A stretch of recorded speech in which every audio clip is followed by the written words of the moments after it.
Anecdote of the Jar by Wallace Stevens. Structure, themes, summary, analysis. Hello and welcome to the discourse.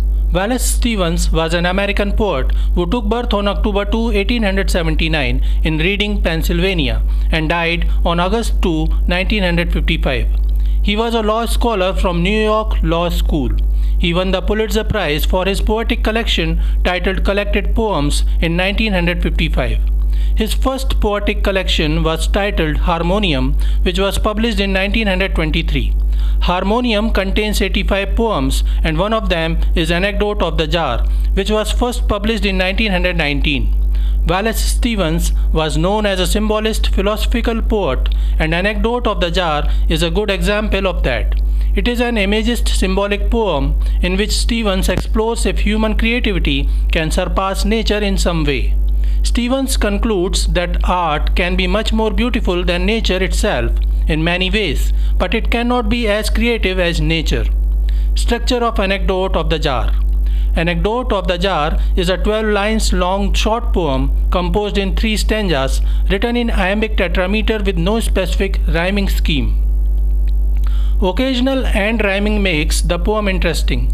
Hill, hill, air, everywhere, bare. The poem uses alliteration, assonance, caesura, consonance, and enjambment. Metaphor, personification, symbolism, and hyperbole are also being used. It can also be termed as an allusion to John Keats' Ode to a Grecian Urn. Summary of Anecdote of the Jar. The poem is set in Tennessee. Just like many of his other poems, Anecdote of the Jar is very easy to understand, but it can be interpreted in a myriad of ways, and that makes it difficult and ambiguous. The poet describes the after story of one of his acts in past. First stanza. I placed the jar in Tennessee, and round it was upon a hill. It made the slovenly wilderness surround that hill. The narrator says that he placed an ordinary jar on the top of a hill in Tennessee. The jar was round and it was manageable enough that the narrator alone could lift and take it to the top of the hill and place it. It is a man-made jar, an artificial thing, a thing of art. The jar is beautiful and makes the surrounding nature appear lacking or inferior. The perfection of the jar makes the hill look more untidy in contrast to the jar. Here, the narrator himself is observing all this. The poet uses personification, metaphors, and symbolism to suggest that the jar made it necessary for the surroundings to change for better, as the hill appears surrounded by slovenly wilderness because of the presence of the jar. The jar represents artificial beauty, industrialization, and modernity, while the hill represents natural wilderness which appears untidy, unmanaged, and dirty.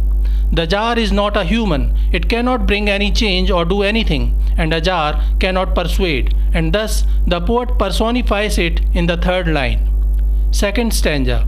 The wilderness rose up to it and sprawled around, no longer wild. The jar was round upon the ground and tall and of a port in air. The poet uses personification of nature and suggests that nature gets influenced by the beauty of the jar and gets animated.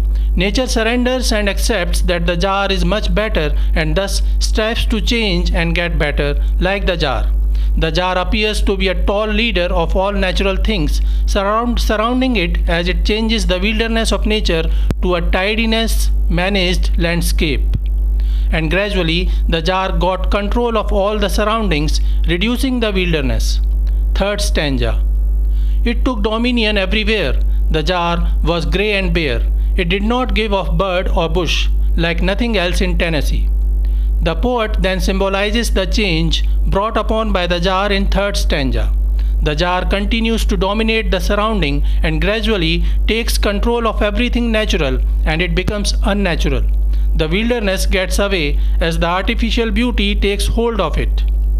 Everything is now tidy, managed, and ordered. The jar becomes the universal leader, and then the poet notices that the jar was grey and bare. It was barren. It couldn't give birth to a bird or bush. Now when the jar has dominion over the whole surrounding, everything in Tennessee is as barren, grey, and bare as the jar was. Themes of Anecdote of the Jar.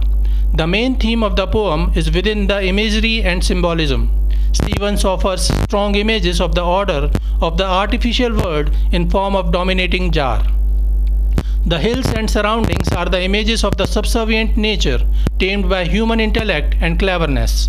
The wilderness represents adaptability of the nature that tries to attain the same order and tidiness as that of the jar. These images and symbols can be interpreted in several ways from different philosophical perspectives. The proper place of a jar could be a kitchen with other utensils, but somehow the jar is left behind in the wilderness alone. Nature consequently adapts to the alienated jar, not letting it alone. The jar represents art, which is a human endeavor. The poet suggests that despite all its beauty, there is a limit to a human art, innovativeness, and artificial creativity, which can never match the ability of nature. Human art and imagination are beautiful, but ultimately do not have the power to the creation of nature and reality, represented by the wilderness. The poet is demonstrating the acceptance of the limits of imagination in reality. Another interpretation could be the harmful effect of modernism and industrialization on earth, atmosphere, and overall environment. The poet suggests that being artificial aided with human cleverness, the artificial is dominant enough to subjugate nature, but in the end it leads to barrenness synonymous with death. However, unlike the environmentalists, who often act holier than thou, the poet doesn't engage in criticizing humankind. Rather, he uses I at the beginning and accepts the blame for the imagined barrenness. Another interpretation could be the limits of any revolutionary idea. The United States rose as a brilliant idea of human liberty and progress that inspired the whole of the world. But gradually, the US started losing its shine, while the world continued to grow and become better. There can be politico-philosophical interpretations too.